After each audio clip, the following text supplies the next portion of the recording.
Hi, everybody. Dana Sparks, broker of Maximum One Greater Atlanta Realtors. And I am continuing on with the series of the changes to the Georgia Association of Realtors, GAR, contract package for 2021.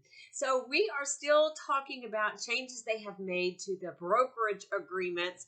Specifically, this video, short and sweet, hopefully, talking about the majority of the changes that were made this year are regarding the brokerage agreement. So there's a lot there. Instead of doing one long video, I have broken it down into smaller bite-sized pieces.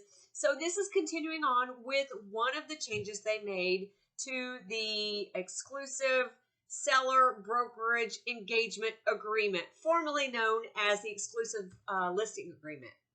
So just a couple minor changes. One, I think you guys are going to enjoy. So we are still on the F101 exclusive seller brokerage engagement agreement. And just a couple things.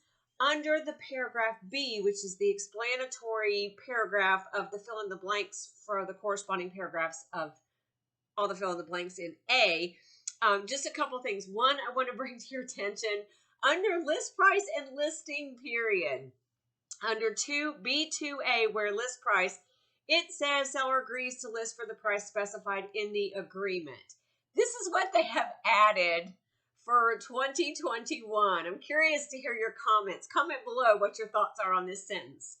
They added the failure of the property to be shown or sell at the list price may be an indication that the list price for the property is too high. So I'll keep my comments to myself, but I'd love to hear your comments on that change, that addition. And then further on in that paragraph B2C, where it talks about the listing period, it talks about an extension. So, well, there's two things. One, there's no change at all. If you have a property, if you have a listing and your listing, let's say your listing agreement expires December 31st, but you are under contract and the actual purchase and sale agreement, the contract is going to close in January. If your closing is going to occur after the expiration of the listing agreement still stays intact through the closing. No change to that, just bring that to your attention. Now, what they have done, again, this is just a slight change. Under the extension, there is when the seller signs a seller brokerage engagement with you, they already agree to this. They agree that if you get the property under contract during the term of the listing and that contract terminates, for example, you're under contract, a buyer terminates under due diligence or whatever contingency, that time frame that it was off the market, you get to add those number of days on to the end of the listing agreement. You get to extend the listing agreement by the number of days that the property was off the market while it was under contract. They've already agreed to that, so when they sign this, that's provided for.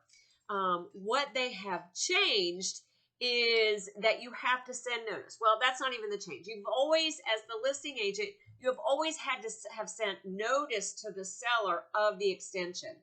What has changed is they put a time frame on that notice. So basically, under paragraph B2C, under extension, it says that, again, if the property is under contract and not consummated or closed for any reason whatsoever, then the listing period may be extended unilaterally by the broker for the number of days that the property was under contract by the broker, as long as the broker provides written notice of the same to the seller. Now, here's the new part they added.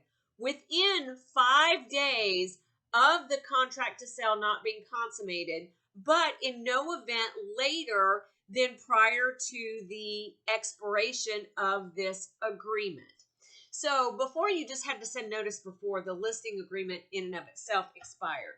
Now what it says is you have to send the notice as the agent / broker that you are going to extend the listing contract within 5 days of, if you were under contract and that contract terminated, you have 5 days from the date of that termination to send, and as long as it's not prior to the expiration of the listing agreement anyway, to send notice that you are going to extend the listing agreement for those number of days.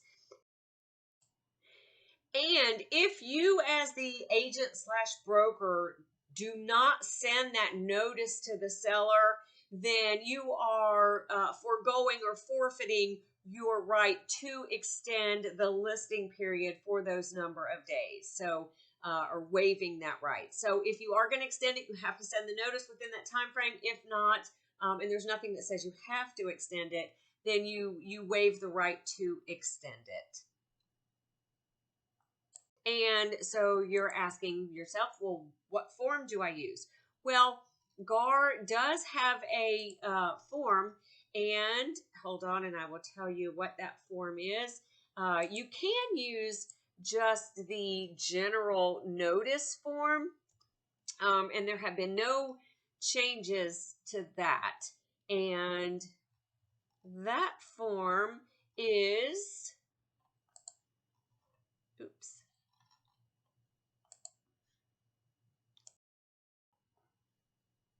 F816. It's just notice. It's just a general notice, and you could use that. Or you could use the form that is specifically designed to extend the brokerage engagement. And this is GAR form F158. This has been slightly modified. It used to say notice to extend listing period. Now it is a multi-use form. It's just called notice to extend brokerage engagement agreement, so that you could use this to extend a seller brokerage engagement or a buyer brokerage engagement. And it just has a place where you fill in the date of the notice and the date of the brokerage, that the brokerage agreement went binding. And it just says, in accordance with the agreement, broker hereby gives notice that the agreement is extended through, you put in the date and you sign it. So, again, just wanted to bring to your attention those two changes. One, that addition of the list price being too high. And again, this extension, that's not new. The time frame of the 5 days after termination is new. Thank you guys so much for watching. Please continue watching the whole series on the changes to the GAR contract forms. And thanks for watching. Dana Sparks, broker of Maximum 1 Greater Atlanta Realtors, satisfying your needs with service, innovation, and education.